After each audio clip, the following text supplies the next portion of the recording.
bienvenue à cette petite vidéo de présentation de FreeDCC 2017 en analogique. Bien que FreeDCC ait été conçu pour le numérique, il fonctionne également en analogique. Pour cela, il suffit de réaliser une ou plusieurs alimentations analogiques. Ici, j'ai réutilisé l'électronique du booster pour en fabriquer une. Cette électronique se pilote par deux fils. Un fil est utilisé pour le sens et l'autre est utilisé pour contrôler la vitesse. Une sortie PWM est utilisée pour la vitesse. Ainsi, l'alimentation ne délivre pas une tension variable comme une vraie alimentation analogique, mais délivre des créneaux, soit à 0 volts, soit à la tension maximale, qui est fixée ici à 12 volts. Donc en faisant varier la largeur de ces créneaux, on fait varier la tension moyenne et donc la vitesse de la locomotive. Au niveau de la centrale, l'alimentation analogique se configure par une seule ligne dans le programme. Cette ligne remplace une locomotive numérique par une alimentation analogique. Ainsi, tout ce que vous pouvez faire avec la locomotive numérique, vous pouvez le faire avec l'alimentation analogique. Ici, j'ai choisi la locomotive numérique 50, donc tout ordre qui ira normalement à la locomotive numérique 50 ira ici à cette alimentation. Démonstration avec le logiciel. Donc je vais dans l'écran de sélection des locomotives, je sélectionne la locomotive 50.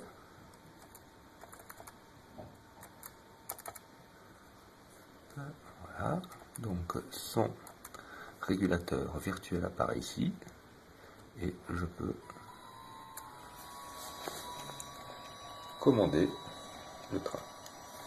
Donc ici, ce train est composé d'un petit locotracteur Y8000 qui tire un long et lourd train de bois.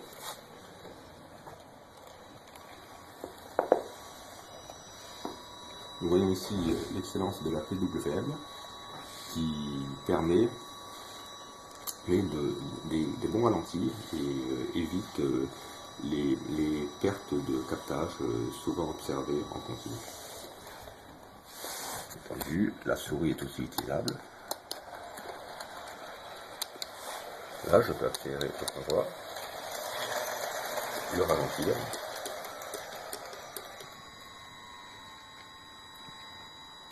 inverser le sens, créer un arrêt d'urgence.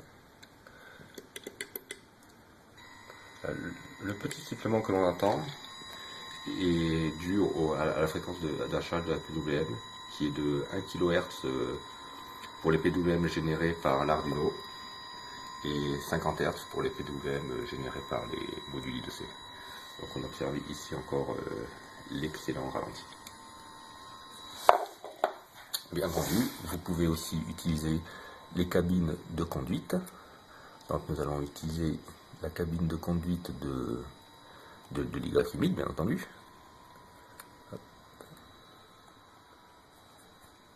Alors, le logiciel est ici.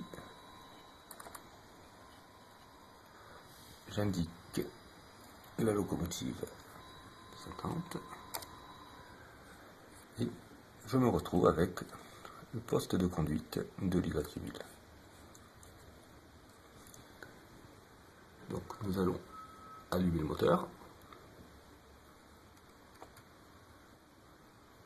Voilà. Nous allons passer le moteur sur le mode petit régime, passer en marche avant et desserrer les freins.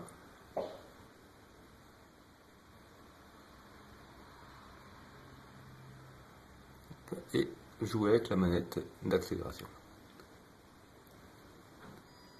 Et nous voyons que le train réagit aux commandes.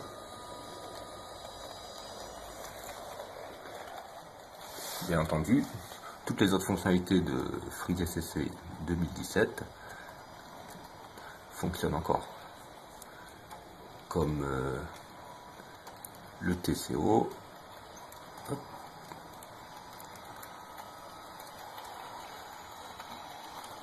les scripts. Par exemple, on va déjà arrêter la cabine. Donc j'ai réalisé un script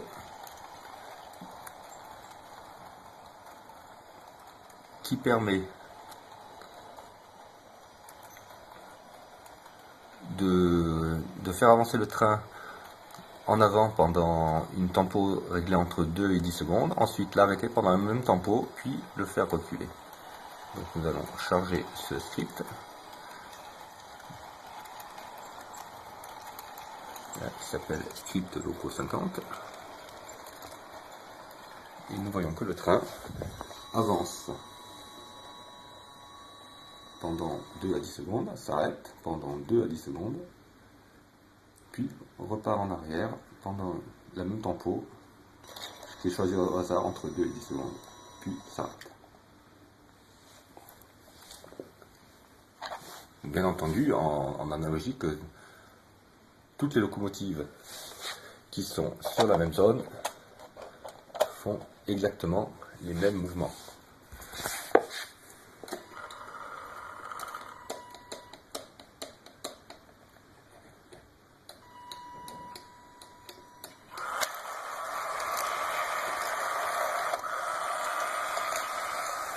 Donc si vous voulez utiliser plusieurs locomotives sur la même zone, il faudra créer des zones isolées électriquement et les alimenter ou pas par des interrupteurs ou par des relais contrôlés par FreeDCC. Voilà, vous savez tout sur FreeDCC 2017 en analogique.